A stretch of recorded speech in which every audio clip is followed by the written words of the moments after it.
교우 여러분 평안하셨나요? 오늘은 성금요일의 아침입니다. 평소 같으면 밤에 모여서 주님 가신 십자가의 길의 의미를 되새기며 예배를 드릴 텐데 그러지 못해 아쉽습니다. 모이지 않더라도 깊은 묵상과 절제로 주님 고난에 동참하시기 바랍니다. 한때 그 순간의 선택이 10년을 좌우한다는 그런 광고가 유행한 적이 있죠. 충분히 있을 수 있는 얘기고 나아가서 어떤 선택은 10년이 아니라 평생을 좌우하기도 합니다. 그렇게 우리 인생은 끊임없이 뭔가를 선택해야 되는 기로의 연속이죠. 하지만 냉정히 살펴보면요, 우리가 선택할 수 있는 부분이 그렇게 많지는 않습니다. 가장 중요하게 생각되는 외모나 인종이나 가문 같은 건 날 때부터 정해져 있어서 어떤 선택의 여지가 없잖아요. 그것 따라 인생은 시작부터 달라지는데 그런 건 어떻게 해볼 도리가 없는 거예요. 그래서 인생이란 선택에서 갈리기보다는 수용하느냐 마느냐에 따라 달라지는 것 같습니다. 받아들일 때 삶은 의미가 있게 되고 받아들이지 못할 때 거기엔 비극이 싹 트기 시작하죠. 그리고 이건 꼭 숙명적인 부분에서뿐 아니라 생활 속의 조그만 일에서도 같이 적용이 됩니다. 싫어도 받아들일 때 복이 되는 경우가 의외로 많다는 거예요. 그리고 실제 그런 게 평생을 좌우합니다. 오늘 그 말씀을 나누려고 합니다. 말씀 읽어드릴게요. 누가복음 23장 26절 한 절입니다. 그들이 예수를 끌고 갈 때 시몬이라는 구레네 사람이 시골에서 오는 것을 붙들어 그에게 십자가를 지워 예수를 따르게 하더라. 아멘. 오늘은 예수님이 십자가에 달려 돌아가신 금요일입니다. 십자가에 달리시기 전에도 예수님은 공회로 대제사장 집으로 헤로드 왕과 빌라도의 총독 관저로 계속 끌려다니셨죠. 결국 십자가형을 선고받고 자신이 달릴 십자가를 지고 골고다로 가서 처형당하십니다. 원래 한 사람이 사형 선고를 받기까지 적어도 몇 번은 재판이 있기 마련인데요. 예수님은 단 한 번도 그런 절차 없이 일사천리로 형이 확정됩니다. 재판에서 형 집행까지 만 하루가 걸리지 않았어요. 십자가의 무게는 성인 남자가 지기에도 버거운 60kg 정도였다고 합니다. 사형수는 그걸 지고 집행하는 곳까지 가야 됐지요. 예수님의 경우 밤새 이리저리 끌려다니시고 그 사이 아무것도 드시지 못해서 십자가는 훨씬 더 무거웠을 거예요.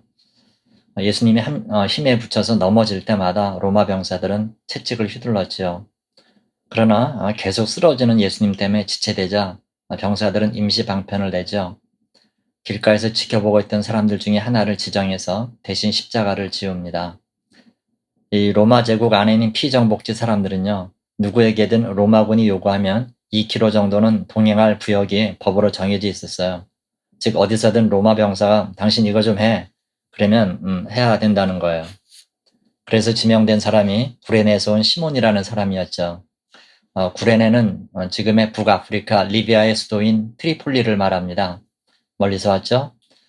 이 사람 역시 다른 유대인 디아스포라와 똑같았을 거예요. 평생 소원인 예루살렘 순례를 위해서 긴 시간 동안 돈을 모아왔을 겁니다. 거룩한 유월절 제사를 드리고 그 감격을 누리고 싶었을 텐데 죄수 대신 십자가 지는 일에 차출된 거예요. 이런 구레네 시몬의 성경이 어떤지는 성경에 나와 있지 않아 알 수 없지만요. 어찌됐든 그는 자기한테 주어진 십자가를 어느 만큼은 지고 갔습니다. 그리고 이 사람 얘기는 여기서 일단락됩니다. 여러분, 시몬이 십자가를 대신 져 주었을 때 예수님은 어떠셨을까요? 얼마 안 되는 시간이긴 하지만 예수님은 그 시간이나마 쉬셨겠죠? 고통은 한결 가벼워졌을 겁니다. 물론 그런 시몬의 모습이 대세를 바꿀 만큼 큰 역할은 못했지만 그것 자체로도 의미는 적지 않아요. 물론 나쁜 예상을 하자면 시몬은 십자가를 지는 내내 불평불만을 터뜨렸는지도 모릅니다. 그렇더라도 분명한 것은 그마저도 결국은 예수님을 위한 게 됐다는 거예요. 이 고난주간에 오면 설교자들에 의해서 많이 거론되는 사람이 이 구레네 시몬입니다. 그건 우리한테도 얼마든지 이런 일이 올 수 있다는 얘기겠죠? 실제로 우리한테도 억지로 지어지는 십자가가 있어요. 물론 선택의 여지가 있어서 거부할 수 있다면 그렇게 하겠지만요. 어떤 경우는 울며 겨자 먹기로 그걸 맡아야 될 때도 있습니다. 그리고 우리 또한 내내 나쁜 마음으로 갈 수도 있겠지요.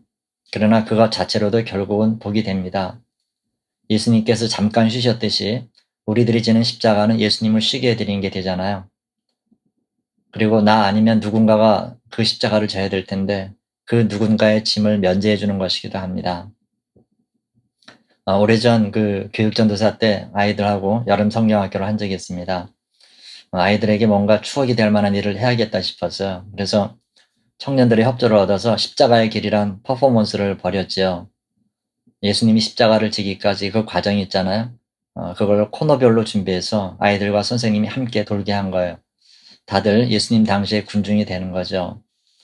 이 중간중간 역할을 맡긴 분들이 연기를 잘해줘서 아이들도 빠져들어가더라고요. 그 마지막 코너가 십자가를 진 예수를 따라 일행 전체가 한 100m 정도를 가는 건데 그때 일이 일어났어요. 여자 선생님 한 분이 감정이입이 깊었는지 상황을 실제로 착각했나 봐요. 예수님을 부르면서 통곡하면서 몸부림치면서 십자가를 따라가는 거예요. 그래서 그 십자가 길에 아이들도 울고 선생님도 울고 구경 오셨던 부모님들도 울고 그랬죠. 마지막엔 십자가에다가 자기가 들고 온 촛불을 꽂게 했죠. 예수님과 함께 나도 십자가에 못 박겠다 하는 것을 느낌으로라도 알게 해주고 싶었습니다. 행사는 잘 끝났는데 후유증이 있었어요. 역할을 맡았던 분 중에 십자가에 못 박아라 이렇게 소리쳤던 제가 그렇게 시켰죠. 그 역할을 맡았던 권사님이 계셨는데 이분이 너무 괴로워하시는 거예요. 제가 너무 죄송해가지고 사과도 드리고 또 연기하신 건데 왜 그러세요? 그렇게 말씀드려도 위로가 안 되셨나 봐요. 어쨌든 본인이 그 말을 한 건 사실 아니냐 그러시는 거예요. 그러더니 몸져 누우시고 결국 주일 예배를 참석을 못 하셨더라고요. 그 이후에도 제가 그 교회에 있는 동안 이분은 계속 저를 원망하시더라고요. 왜 자기한테 그런 역할을 시켰냐고.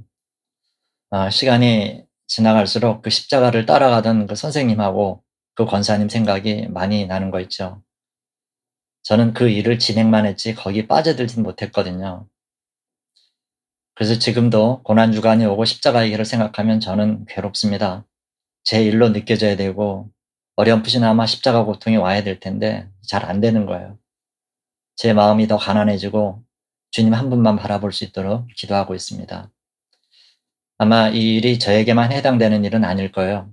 이제는 너무 익숙해진 그 십자가 사건에 대해서 첫사랑을 회복하는 마음으로 십자가를 대하도록 여러분들께서도 그렇게 기도하시고 갈망하시기 바랍니다.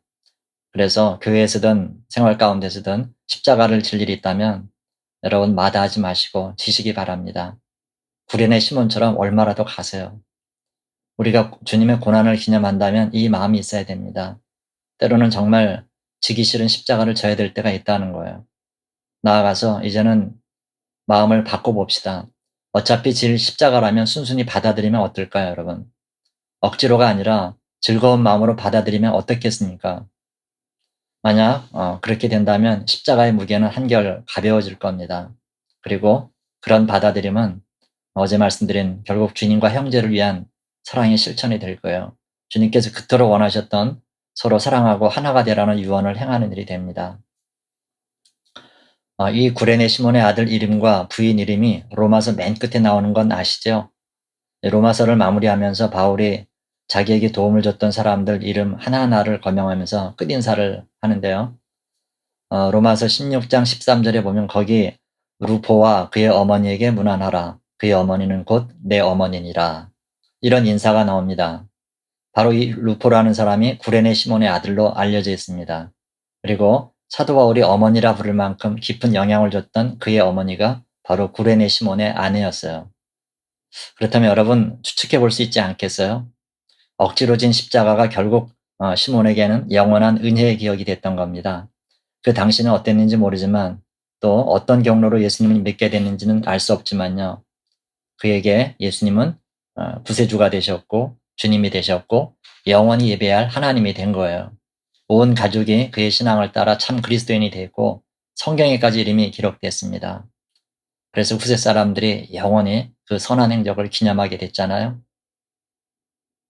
잠깐 진 십자가의 은혜는 이렇게 큰 선물이 되어 돌아왔습니다. 여러분, 우리가 즐거움으로 십자가를 진다면 그 자체만으로도 은혜가 됩니다.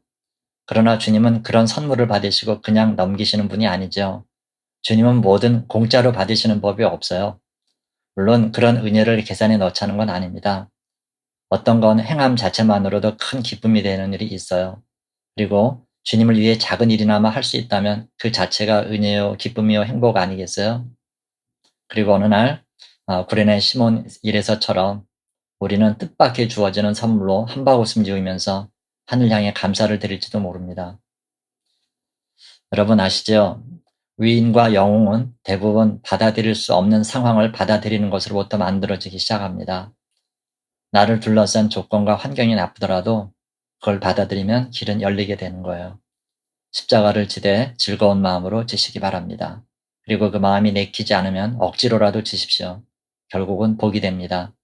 그런 게 아니더라도 내가 지는 십자가 때문에 주님이 잠깐 쉬실 수 있어요. 그걸로도 충분하지 않겠어요?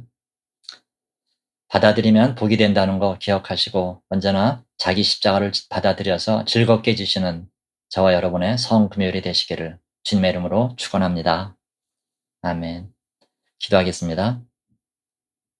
하나님 아버지 감사합니다. 예수님이 고난 당하신 날이 와도 우리는 주님의 고난을 내 일로 느끼지 못하고 그저 기록된 사실로 느끼는 때가 얼마나 많은지 모릅니다. 우리의 굳은 마음을 성령께서 녹여주시고 십자가의 은혜가 매 순간 나를 덮게 해 주옵소서. 십자가에 흘리신 보혈이 우리를 머리부터 발끝까지 덮게 하셔서 그 피로 사함받고 온전한 생명으로 거듭나게 하시니 감사합니다. 주님, 때로는 원치 않는 십자가를 져야 될 때가 오는데 이제는 억지로가 아니라 기쁨으로 질 수 있도록 그 마음을 허락해 주옵소서. 우리로 하여금 가난케 하셔서 주님 고난이 그대로 느껴지게 하시고 그러므로 영광의 부활도 함께 맞이할 수 있도록 주님 우리를 이끌어 주옵소서. 감사하고 예수님의 이름으로 기도하옵나이다. 아멘.